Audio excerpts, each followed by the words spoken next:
वाराणसी में महिला थानाध्यक्ष को एंटी करप्शन ब्यूरो ने गिरफ्तार कर लिया है। महिला थानाध्यक्ष सुमित्रा देवी उस वक्त गिरफ्तार हो गई जब ये रिश्वत ले रही थी और रंगे हाथ इनको गिरफ्तार कर लिया है एंटी करप्शन ब्यूरो ने। नमस्कार दोस्तों, वाराणसी में महिला थानाध्यक्ष और एक कांस्टेबल घूस लेते रंगे हाथ गिरफ्तार हुई हैं और उनकी गिरफ्तारी एंटी करप्शन ब्यूरो ने की है। एंटी करप्शन ब्यूरो ने महिला थानाध्यक्ष और महिला कांस्टेबल को रंगे हाथ रिश्वत लेते हुए नोट हाथ में पकड़ते हुए उन्हीं के कार्यालय से गिरफ्तार किया है। जब एंटी करप्शन ब्यूरो की महिला अधिकारियों ने गिरफ्तार किया, जब महिला थानाध्यक्ष को पकड़ कर ले जाने की प्रयास में वो लगी तो महिला थानाध्यक्ष हाथ पांव मारने लगी। पहले तो इंस्पेक्टर होने की हैकड़ी दिखाई, वो भी जब काम नहीं किया तो हाथ पैर चलाने लगी, जमीन पर बैठ गई। एंटी करप्शन ब्यूरो की जो महिला अधिकारी वहां पहुंची थी वो जबरदस्ती महिला थानाध्यक्ष को उसके कार्यालय से घसीट कर ले गई। जब घसीटने लगी तो वो खड़ी होकर अपने ऑफिस से बाहर आई और एंटी करप्शन ब्यूरो उसको लेकर चली गई साथ, और दोनों से, कांस्टेबल से और महिला थानाध्यक्ष से, दोनों से अब पूछताछ कर रही है। जानकारी यह है कि वाराणसी के कोतवाली थाना परिसर में स्थित महिला थाना है और महिला थाना में ही तैनात सुमित्रा देवी नाम की ये इंस्पेक्टर जो थाना प्रभारी है और दूसरी कांस्टेबल अर्चना, ये दोनों ही रंगे हाथ गिरफ्तार हुई हैं रिश्वत लेते हुए। वाराणसी कमिश्नरेट है। वाराणसी प्रधानमंत्री नरेंद्र मोदी का संसदीय क्षेत्र है, लेकिन वहां पर भी घूसखोरी चरम पर है। वैसे तो जब पुलिस की बात आती है और जब हम वीडियो बना रहे हैं तो आप भी कहेंगे कि इसमें नई बात क्या है, पुलिस तो रिश्वत लेती ही है। पुलिस तो दिन भर जो है ठेले वाले से, खुमचे वाले से, दुकानदार से, सबसे वसूली करती ही है, तो इसमें नई बात क्या है? नई बात यह है कि चोर जब तक पकड़ा नहीं जाता तब तक वो चोर नहीं कहलाता है, जब पकड़ा जाता है तभी वो चोर होता है। तो तमाम पुलिस वाले रिश्वत लेते हैं, घूस लेते हैं, अनाप शनाप कार्य करते हैं, गाली गलौज करते हैं और बेमतलब की मारपीट भी करते हैं, लेकिन जो पकड़ा गया वो चोर। तो ये महिला थानाध्यक्ष पकड़ी गई है रिश्वत लेते हुए। और महिला थानाध्यक्ष सुमित्रा देवी ये मूल रूप से प्रयागराज, यानी प्रयागराज अब हो गया पहले इलाहाबाद, तो वहां की ये रहने वाली है। प्रयागराज के झूसी क्षेत्र में इसका घर है। ये महिला थानाध्यक्ष 2010 से 2021 तक ये लखनऊ के विभिन्न थानों पर और चौकियों पर ये तैनात रही प्रभारी के रूप में। उसके बाद 2021 सितंबर में इसका ट्रांसफर हुआ वाराणसी। वाराणसी जब ट्रांसफर हुआ तो इसकी पहली पोस्टिंग हुई राजा तालाब थाने पर और दूसरी पोस्टिंग हुई इसकी कोतवाली क्षेत्र के महिला थाना अध्यक्ष के रूप में, और ये यहीं पर ये पकड़ी गई। अगर बात करें कोतवाली थाना क्षेत्र के लोगों की या राजा तालाब के लोगों की, तो उनका कहना है कि ये महाभ्रष्ट और घूसखोर महिला इंस्पेक्टर है, बिना घूस का तो ये कोई काम ही नहीं करती है।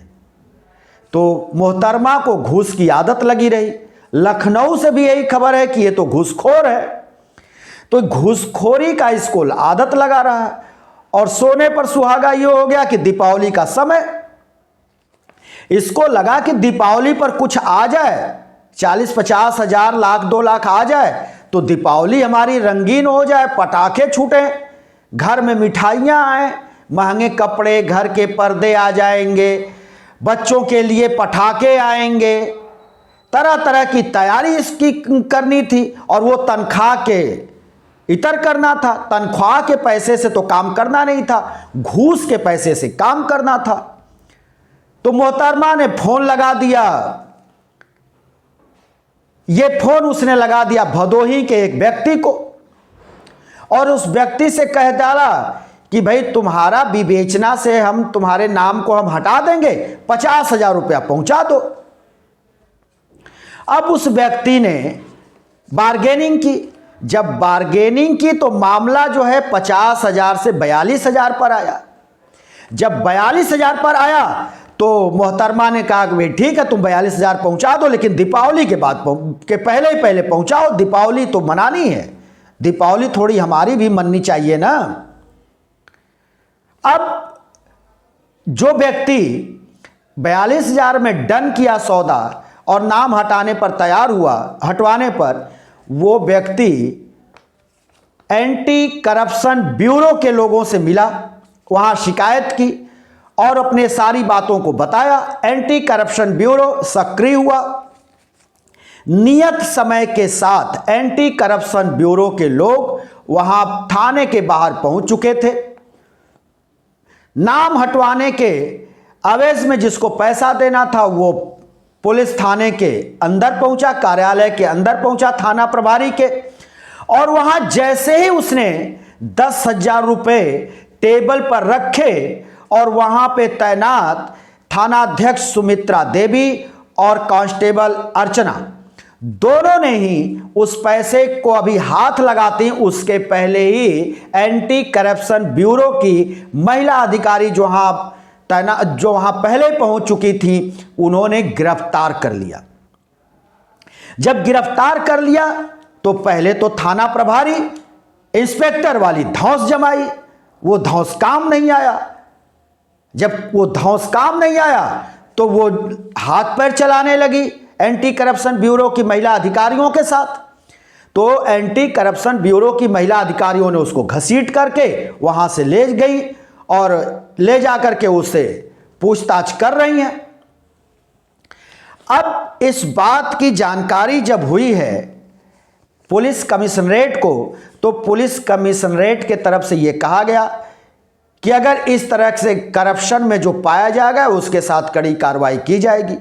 अगर महिला थाना अध्यक्ष दोषी है तो उसके खिलाफ कार्रवाई होनी चाहिए।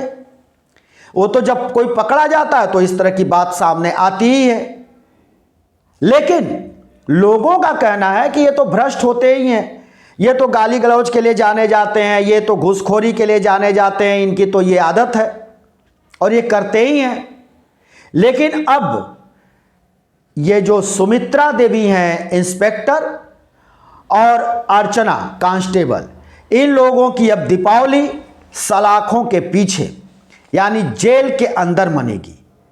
इनकी जो हसरत थी बाहर दीपावली मनाने की घूस के रकम से, वो अब हसरत धरी रह गई और जेल के अंदर अब सलाखों के पीछे ये दीपावली मनाएंगी।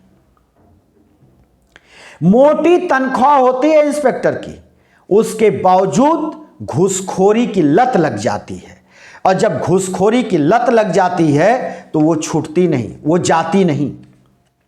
एक आम कांस्टेबल जब भर्ती होता है तो 3 साल के अंदर उसके पास कार हो जाती है, उसके पास ट्रक चलने लगते हैं उसके, और कभी अगर वो इंस्पेक्टर कोई हो गया तो फिर पूछना ही क्या, उसके घर में लग्जरी कारें दिखाई देती हैं, वो जमीन जायदाद खरीदने लगता है, तमाम उसके प्लाट हो जाते हैं बड़े बड़े शहरों में, लखनऊ, बनारस और अन्य बड़े शहरों में उसके महल खड़े हो जाते हैं, उसके प्लाट कई हो जाते हैं। यहां तक कि कितने सीओ, कितने थानाध्यक्ष और कितने आईपीएस, ये तो इतनी अकूत कमाई करते हैं कि ये बिल्डरों से, प्रॉपर्टी डीलरों से और तो और ठेकेदारों से इनकी साठगांठ होती है, और इनके पैसे इन्वेस्ट करते हैं कौन? बड़े ठेकेदार, बिल्डर, प्रॉपर्टी डीलर, ये सब पैसे इनके इन्वेस्ट करते हैं और उस पैसे से इनको मोटी रकम की प्राप्ति होती है। ब्याज के रूप में भी ये पैसे उनसे लेते हैं और कमाई यहां से होती है। इतनी उगाही ये करते हैं कि गांव में 2, 4, 5 बीघे खेत लिखवा लेना इनके लिए आम बात होती है। और घोड़ा, गाड़ी, मकान, ऐशो आराम के तो सामान, साजो सामान ऐसे इनके पास आते हैं जैसे लगता है कि इनको तनख्वाह नहीं, इनके लिए पूरे बैंक का खजाना ही खुल गया है, टकसाल खोल दिया गया है। ऐसे इनके पास पैसे आते हैं। तो वो पैसे तनख्वाह के नहीं होते।